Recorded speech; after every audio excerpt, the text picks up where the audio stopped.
Hello and welcome to the YouTube channel the cricket algorithm. उम्मीद है आप सब खैरियत से होंगे। तो हम आज के दिन day 4 of the cricket world cup हम बात करेंगे आज के खेले गए मैचेस के बारे में। लेकिन पहले आपको अपडेट दे दूं, जैसे कि हमने कल बताया था, बॉयकॉट जो है एंड हो चुका है, तमाम चीजें हो गई हैं और अब जो है वो होगा तमाशा। तमाशा से मुराद ये कि जो मैं आपसे पहले कह चुका हूँ कि जब मेरा बॉयकॉट की फर्स्ट वीडियो आई थी आज से 2 हफ्ते पहले, 10 दिन पहले तकरीबन, मैंने आपसे उस वक्त भी ये बात कही थी कि इसमें हर बंदा इन्वॉल्व है, किस तरीके से हाइप क्रिएट की जाए। और वो हाइप क्रिएट की गई। और अगर अब आप देखें तो तमाम मीडिया टॉक्स और जिस तरह के टाकरे और वो डिस्कशंस और प्लेयर्स का कॉन्फ्लिक्ट, ये सब चीजें जो है सिर्फ हाइप क्रिएट करने के लिए की जाती हैं। क्योंकि एक पूरा इकोसिस्टम है इंडिया पाकिस्तान के बीच में, जिसको हम कहते हैं कि उसमें ब्रॉडकास्टिंग से लेके, टूरिज्म से लेके, गेट मनी से लेके और एडवर्टाइजमेंट हो गए, और उसके अलावा सबसे इम्पोर्टेंट बैटिंग, ये सारे फैक्टर्स मिलके इंडिया पाकिस्तान का मैच बनाते हैं। वो हाइप नहीं बन रही थी इस वर्ल्ड कप के अंदर। तो उसके लिए आज जो है वो आप उसको गालियां दे दें या इसको गालियां दे दें, इन दी एंड ये कि रिजल्ट क्या होना चाहिए कि पाकिस्तान टीम जो है वो एग्री कर गई। उधर से वो बोल रहा है जी हमने 3 शर्तें नहीं मानी, वो कह रहा है जी हमने बांग्लादेश की सपोर्ट थी वो कर ली, वगैरह वगैरह। ये हाइप होती है ताकि अब मैच जब होगा 3 दिन 4 दिन के बाद, 15 तारीख को, 15 फेब को, आज 10 तारीख है, तो एक अलग ही माहौल होगा। जीते हारे कोई भी उसके ऊपर डिपेंड नहीं करता, लेकिन जो है वो ब्रॉडकास्टिंग के ऊपर सब लोगों का जलवा आ जाएगा, सब देखेंगे, उसे भर भर के देखेंगे। Now it comes to 3 matches. आज 3 मैचेस खेले गए। सबसे पहले मैच हुआ नमीबिया नीदरलैंड का। हेड्स ऑफ, नमीबिया भी काफी अरसे से क्रिकेट खेली है। मैं बार बार पिछली दफा भी ये कहा था कि ये छोटी टीमें हैं जो 20-22 साल से क्रिकेट खेल रही हैं। नमीबिया भी मुझे याद है 20 साल तो हो गए खेलते हुए। इसके अलावा हॉलैंड भी कई दफा में खेलते हुए नजर आई है, अपसेट भी किए हैं, लेकिन क्योंकि ये लोग आईसीसी की तरफ से इन्हें कोई खास रेवेन्यू नहीं मिलता, इसकी वजह से ये टीमें डेवलप नहीं हो पाती हैं। और ये सिर्फ ये कि साल में कुछ कुछ सीजन्स के लिए बिट्स एंड पीसेस के अंदर खेलती हैं, और जिसकी वजह से इनको, अगर आईसीसी इन टीमों के ऊपर अच्छी इन्वेस्टमेंट करे, तो ऑनेस्टली ये इसलिए नहीं कह रहा मैं कि इन टीमों को जो है मैं सपोर्ट या जो कुछ है, ये टीमें जो है आपको आगे आपके वर्ल्ड कप को और इंटरेस्टिंग बना सकती हैं। अगर आप पॉइंट्स टेबल पे बात करें, जैसे 2023 का वर्ल्ड कप था, उसके अंदर 24 के वर्ल्ड कप में आप उन्हें T20 में लेके आए, लेकिन अगर आप 23 के वर्ल्ड कप के अंदर अगर आप इन टीम को 50 ओवर में इंट्रोड्यूस करते, शायद डिफरेंट पिक्चर होती। हॉलैंड को मैंने 96 में देखा था पहली दफा शेखोपुरा में खेलते हुए पाकिस्तान के अगेंस्ट। तो जब टीम 96 से खेली है तो 30 साल हो गए, लेकिन ये फिर भी इम्प्रूव नहीं कर पा रही। कुछ जगह पे गैप्स हैं क्योंकि फुल टाइम क्रिकेट नहीं खेलते ये प्लेयर्स। हॉलैंड ने पहले नमीबिया ने बैटिंग की, इट वाज नॉट बैड मेरे हिसाब से। डेविड वीजा शायद नहीं खेल पा रहा, वो उनका main player, one of the main allrounders है। उसके बावजूद उन्होंने 156 का टारगेट दिया, जो कि रिस्पेक्टेबल टोटल था मेरे हिसाब से, दिल्ली की विकेट को देखते हुए, क्योंकि दिल्ली की विकेट टर्न करती है। जहाँ पे नुमाया रन किए उन्होंने जैन निकोल ने और जेम्स स्मिथ ने। तो 156 was a okay total for me. लेकिन हॉलैंड ने बड़ा अच्छा चेस किया। जो बैस डी लीड है, जो उनका मेन ऑलराउंडर है, मीडियम पेस बॉलिंग भी करता है, उसने 72 रन की इनिंग खेली 48 बॉलों पे। और कप्तान उनके एक्करमैन ने 32 रन की इनिंग खेली और ओपनर लेविट ने 28 रन बनाए। तो दे चेस्ड इट इन 18 ओवर्स, जिसकी वजह से इनका रन रेट जो है, मैं देख रहा था सुबह, पाकिस्तान से ऊपर चला गया था 0.3। तो they were one of the competitors. तो they are on a good nick. तो अच्छा रहेगा इनके लिए कि ये कंटिन्यू करें। अगर ये यूएसए को हराने में कामयाब हो जाते हैं, और तो मोस्ट प्रॉब्ली क्या पता, पाकिस्तान अगर पाकिस्तान के ऊपर डिपेंडेंट हो जाए कि नामीबिया से हार जाए पाकिस्तान। अभी तक तो फिलहाल पाकिस्तान के 4 पॉइंट्स हैं, लेकिन हम बात करते हैं वन बाय वन।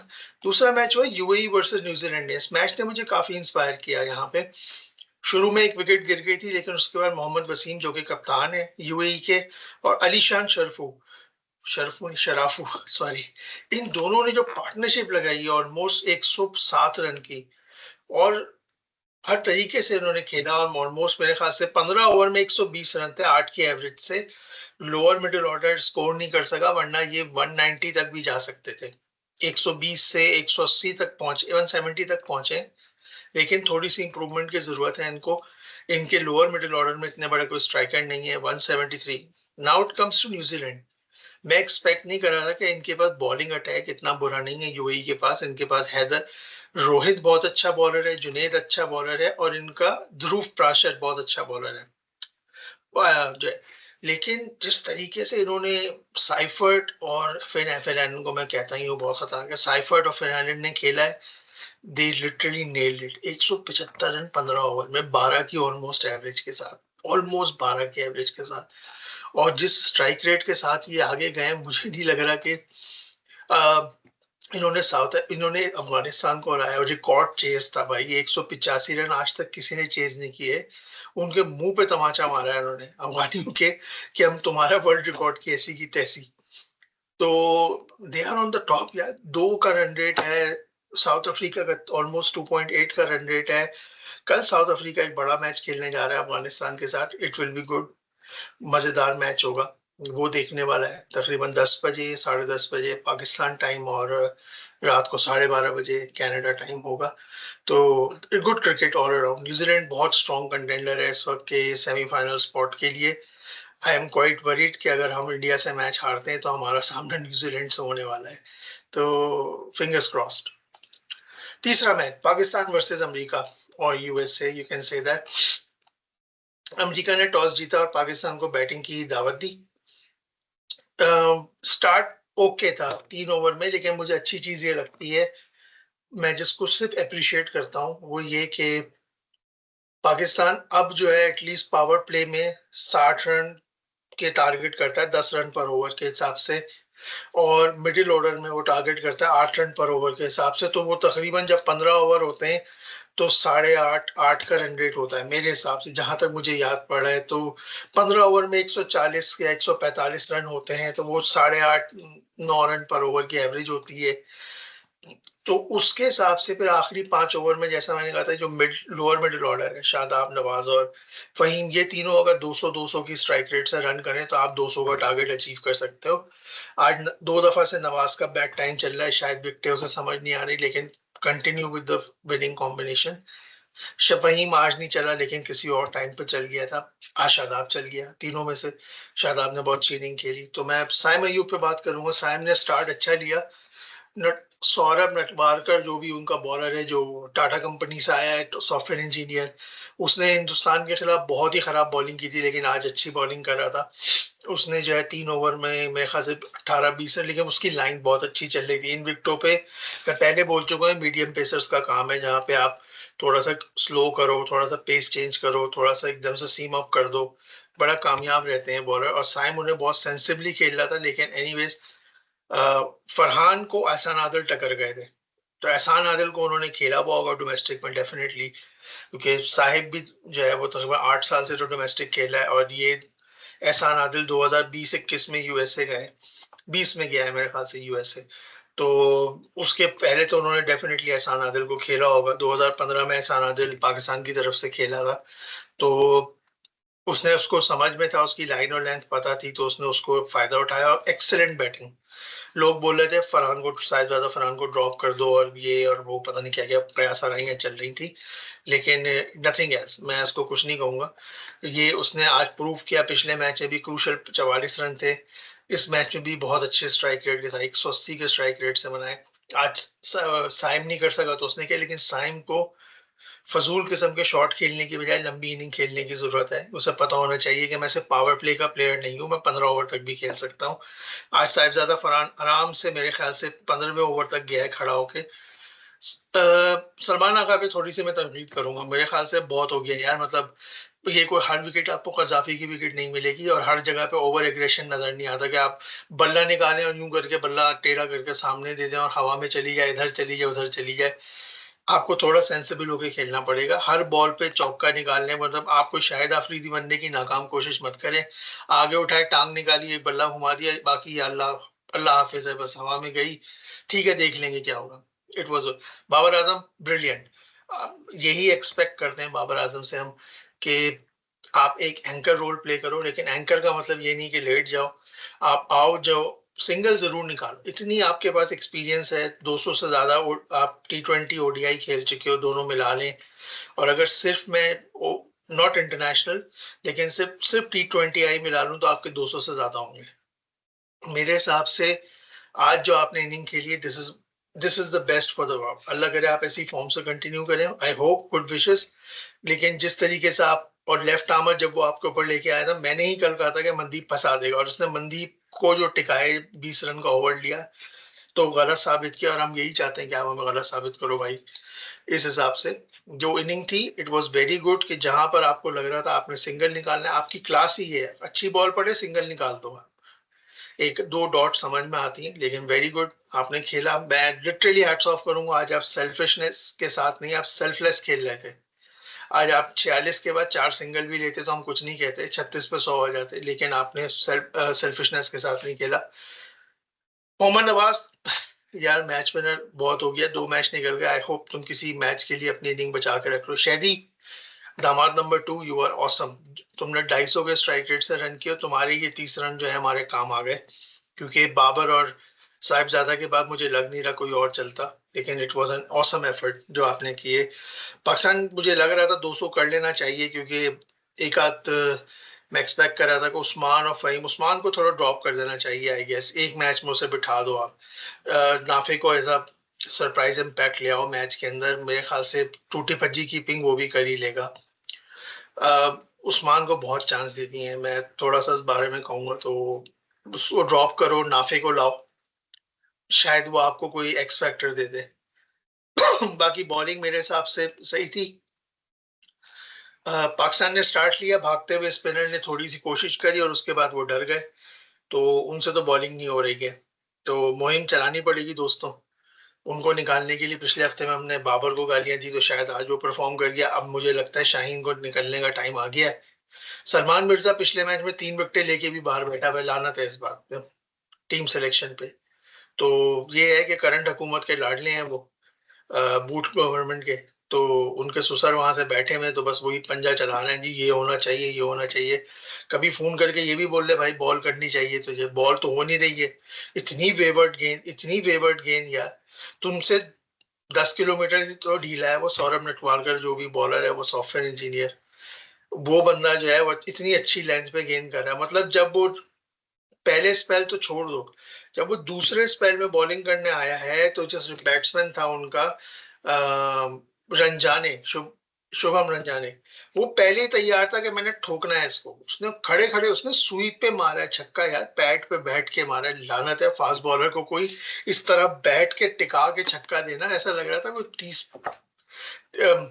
स्पिनर को मारते हैं जिस तरह। फिर उन्होंने क्या किया, एंगल चेंज कर लिया। भाई तुम्हारी बॉलिंग हर कोई समझ गया है कि तुम पहले स्पेल में ओवर द विकेट करते हो, सेकंड स्पेल में राउंड द विकेट करते हो, तो एंगल इस तरफ का बनता है, मिड विकेट नहीं तुमने ली होती।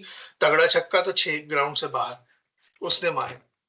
तो मेरे हिसाब से शाहीन को बिठा देना चाहिए था। सलमान मिर्जा के लिए एक अपॉर्चुनिटी होती यूएसए के खिलाफ करने की, तो it could be a good competition. Naseem खिला लो या फहीम अशरफ को क्यों नहीं ट्राई कर रहा, क्या प्लान है, किस दिन के लिए रखा हुआ है? घर लेके जाएगा फहीम अशरफ को, 2 बॉलें खिलाने के लिए रखना है, तो फिर यार पता नहीं क्या चक्कर है उसके साथ, क्यों नहीं कराते उसकी बॉलिंग यार। वो एक एक ओवर जब 19 रन खिला सकते हो, तो 19 से तो मैं गारंटी दे रहा हूँ कम रन ही खाएगा फहीम अशरफ, इतना मैं जानता हूँ। बैटिंग करने आई जी एंड्रयू गॉस, मोहम्मद नवाज ने विकेट लेके दिखाई, जहां वो बॉल बैटिंग नहीं कर पा रहा, वो बॉलिंग में विकेट ले लेता है, नवाज आपको दे देता है ब्रेक थ्रू। शायान जहांगीर बहुत एग्रेसिव खेल रहा था, लेकिन गुड मौके पे शेडी बॉय ने जो है विकेट निकाल ली उसकी। शेडी बॉय ने बहुत अच्छा स्पेल किया, एक नो बॉल की उन्होंने, एक छक्का भी खाया आखिरी ओवर में, लेकिन उसके बावजूद 26 रन दिए, यानी कि 7 रन दिए, वरना उसके 4 ओवर में 19-20 रन होते, और 2 विकेटें थी उसकी। तो shady boy is going on the rock, वो गलत साबित कर रहा है। बस एक दामाद जी लाइन पकड़ लें तो बड़ा अच्छी टीम बन सकती है, वरना दामाद जी को साइड पे, बड़े दामाद जी को साइड पे बिठा दो, तो फिर काम हो जाएगा। छोटे पे तो तनकीद कर करके हम काम कर चुके हैं। तो मेरे हिसाब से वो आउट हुआ, कप्तान जल्दी आउट हो गए, फिर उसका मिलन कुमार को उस्मान तारिक ने आउट किया। आ, बाकी अबरार ब्रिलियंट एज यूजुअल, उसको चौके भी पड़े थे, लेकिन वो सेंसिबल है, वो विकेट के लिए जाता है, उसको चाहिए विकेट, और उसके लिए वो अपना काम करता है। आज इसी स्पिन कॉम्बिनेशन से Usman Tariq brilliant with the ball, उसने वो ट्राई भी करी, लेग स्पिन भी कर रहा था, ऑफ कटर भी मार रहा था, फ्लोटर भी मार रहा था, तेज वाली भी मार रहा था, और उसको 4 ओवर में 3 विकेटें मिली। और काफी लोग उस पर तनकीद कर रहे थे कि जी ये है बट्टा छट्टा घट्टा, कुछ नहीं था। अंपायर ने कभी तक कोई ऑब्जेक्शन नहीं किया। आई होप 1-2 मैच के बाद देख लें उसे। अब तो खैर इंडिया से ही मैच है। तो पाकिस्तान ओवरऑल तो मेरे हिसाब से, अगर बड़े दामाद साहब जो है ना, अगर वो 20 रन का ओवर नहीं खाते और 10 रन खा लेते, जो आखिर में जो वो कुटे हैं आकर, तो पाकिस्तान की 50 रन से विक्ट्री होती है और पाकिस्तान 1.1 1.2 के रन रेट पे पहुंच जाता। रन रेट में बार बार कह रहा हूँ बहुत इंपॉर्टेंट है इस सीरीज के अंदर। कोई भी एक वॉश आउट हुआ, अगर नमीबिया वॉश आउट हो गया आपका, हॉलैंड ने अगर यूएसए को हरा दिया 4 पॉइंट, और उनका अगर इंडिया से मैच वॉश आउट हो गया तो वो भी 5, आप भी 5, इंडिया भी 5, तब रन रेट काम आएगा। कल मैं एक बात कर रहा था सीबीए अरसलान के उसके अंदर, उसने बोला यार अगर आप इंडिया का मैच बॉयकॉट करते, हॉलैंड से अगर आप हार जाते और इंडिया अपना जो है हॉलैंड से मैच फोरफिट करके बोलता है यार ये लो 2 पॉइंट, और हॉलैंड ने पाकिस्तान को भी हराया हुआ था, तो पाकिस्तान कट और सीधा हॉलैंड आ गए। ये बेइज्जती हो सकती थी लेकिन ऐसा नहीं हुआ। हॉलैंड से जीत गए, यूएसए से जीत गए, लेकिन अभी भी रन रेट बहुत मैटर करेगा। अगर आपका इंडिया का मैच वॉश आउट हो जाए डजेंट मैटर, वैसे है नहीं, उस दिन मैंने प्रोडिक्शन देख ली है। निमीबिया के मैच में रेड है, अगर वो 5 पॉइंट हो गए, अगर हॉलैंड ने यूएसए को हरा दिया तो उनके भी 4 हो जाएंगे, और इंडिया का मैच उनका वॉश आउट हो गया तो वो 5 और उनका रन रेट आपसे ऊपर होगा। तो फिंगर्स क्रॉस, दे गुड बी। आपको रन रेट के लिए जाना चाहिए। तो वो जो दामाद जी ने 20 रन खाए ना आखिरी ओवर में, वो सेकंड लास्ट ओवर के अंदर, वो हलक में आ जाएंगे आपके। माइक माइक हेसन की शक्ल देखने वाली थी जब शाइन को छक्के पड़ रहे थे। उस बिल्कुल शॉर्ट था वो एक, पर नॉर्मली वो हर बॉलर के लिए वो कुछ ना कुछ कर रहा था। उसकी हटी हुई थी इससे कि इस साले को बॉल करना नहीं आती, और यही हटी हुई जो थी ना उसकी हारिस रऊफ से थी जब एशिया कप का फाइनल हो रहा था, कि उसे समझ ही नहीं आ रहा गेंद कहाँ करनी है। I think so most probably ये जबरदस्ती टीम में आया है शाइन। वो जो एक बोल्ड करके ग्लैन में उसको, मिचेल मार्श को एक बोल्ड करके उन्होंने अपनी फिटनेस दिखाई है कि मैंने एक 142 की गेंद मार दी, मैं आई एम फिट। बस वो एक बोल्ड के ब्याह पर वो टीम में आए हैं, वरना उनको टीम से ड्रॉप कर रहे थे वर्ल्ड कप की। ये कंफर्म न्यूज है। उनकी जगह सिर्फ सलमान मिर्जा, नसीम शाह, फहीम अशरफ और मेरे ख्याल से अब्बास आफरीदी का नाम था, जो कि सबसे बेचारा अनफेयर बंदा है। अनफेयर सिलेक्शन की वजह से बाहर हुआ है वो, और ये उसकी जगह घेर के बैठा हुआ है दामाद जो है नसीम, और ये दोनों। Anyways, long question short, Pakistan जीत गया, एंजॉय करें। कल बड़े मैचेस हैं। साउथ अफ्रीका का मैच है अफगानिस्तान के साथ, which is a big match. अगर मैं दुआ करता हूँ साउथ अफ्रीका धो दे उसे, और बीच में एक ऐसी मोस्ट प्रॉब्ली हम देख लेते हैं। और शाम में फिर हमारे पास है हिंदुस्तान का मैच है नमीबिया के साथ। तो सॉरी, कल नहीं, अफगानिस्तान वर्सेस साउथ अफ्रीका है, और इंग्लैंड वर्सेस वेस्ट इंडीज दोपहर में है। Australia versus Ireland. Australia Ireland मेरे हिसाब से वन साइडेड होगा। Afghanistan south Africa good competition. England West Indies tough होना चाहिए। इंग्लैंड पिछले मैच में नेपाल से ऑलमोस्ट हारते हारते बचा है, तो West Indies should be confident enough to beat them. पर देखते हैं, कल पता चलेगा। तब तक के लिए खैर, बाकी से यही अपडेट थी मेरी तरफ से। प्लीज चैनल को लाइक करें, शेयर करें, सब्सक्राइब करें, और अपनी तासुरात जो है कमेंट बॉक्स में रिकॉर्ड करें। Thank you, bye.